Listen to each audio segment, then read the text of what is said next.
क्या आपने कभी महसूस किया है कि सांस लेने के लिए पूरी ताकत लगानी पड़ रही हो लेकिन फिर भी फेफड़ों तक हवा नहीं पहुंच रही। एक दमे का मरीज हर रोज इस मौत के खौफ से गुजरता है।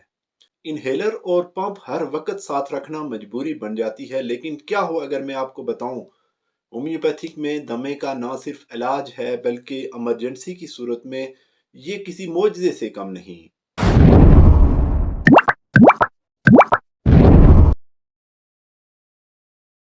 अस्सलामुअलैकुम, मैं हूं होम्योपैथी डॉक्टर मोहम्मद शुजात और आज हम बात करेंगे अस्थमा अटैक यानी दमे के दौरे पर। आज की वीडियो में मैं आपको बताने वाला हूं कि जब सांस उखड़ने लगे तो फौरी तौर पर क्या करना चाहिए और कौन सी होम्योपैथिक अद्वियात हैं जो आपके इस मसले को जड़ से ख़त्म कर सकती हैं। वीडियो को आखिर तक ज़रूर देखिएगा क्योंकि आखिर में एक ऐसी टिप शेयर करूंगा जो हर दमे के मरीज के लिए लाइफ सेविंग साबित हो सकती है। दोस्तों, दमा सिर्फ एक बीमारी नहीं, एक शदीद बेचैनी है। जब सीने में जकड़न महसूस होती है, सीटी जैसी आवाज़ें आती हैं और खांसी रुकने का नाम नहीं लेती, तो इंसान बेबस हो जाता है। अक्सर लोग समझते हैं कि इसका हल सिर्फ स्टेरॉइड्स या पंप्स हैं, लेकिन याद रखें, पंप सिर्फ वक्ती सहारा हैं। वो आपकी बीमारी को जड़ से ख़त्म नहीं करते। हमें दमे के इन असबाब को पकड़ना होता है जो आपके मुदाफ़त यानी इम्यून सिस्टम को कमज़ोर कर रहे हैं। सबसे पहले बात करते हैं इन अद्वियात की जो हर घर में ख़ास तौर पर दमे वाले मरीज़ के पास लाजमी होनी चाहिए।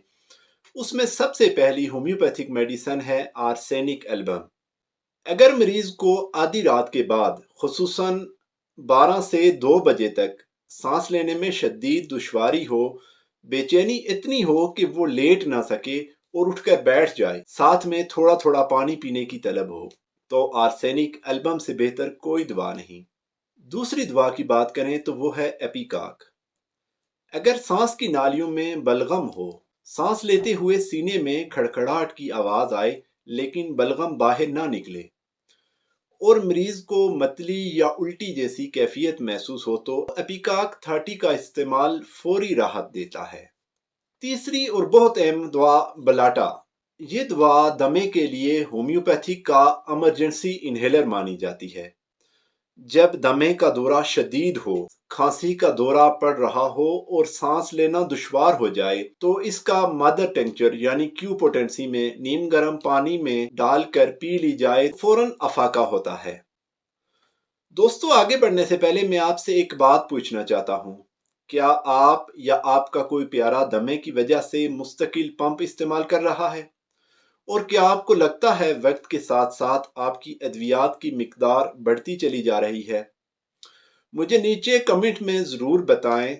मैं हर कमेंट पढ़ूंगा और कोशिश करूंगा कि आपके मसले के मुताबिक आपको बेहतर मशवरा दे सकूं। दमे के मरीज को अपनी रोज़मर्रा की ज़िंदगी में कुछ तब्दीलियां लानी पड़ती हैं। गर्दो गुबार, तम्बाकू नोशी के धुएं और तेज़ खुशबू से परहेज बहुत ज़रूरी है।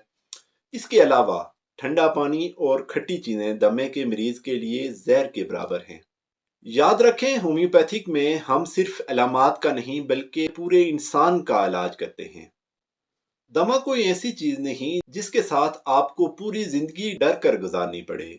अगर आप सही तरीके से इलाज करवाएं तो वो दिन दूर नहीं जब आप बगैर किसी पंप के लंबी और गहरी सांसें ले सकते हैं। अगर आपको ये मालूमात काम की लगी हों तो इस वीडियो को इन दोस्तों के साथ ज़रूर शेयर करें जो सांस की तकलीफ में मुब्तला हैं। चैनल को सब्सक्राइब करना मत भूलिए कि आप मेरी आने वाली हेल्थ सीरीज से फ़ायदा उठा सकें। अगली वीडियो तक के लिए इजाज़त दीजिए। अल्लाह हाफिज़।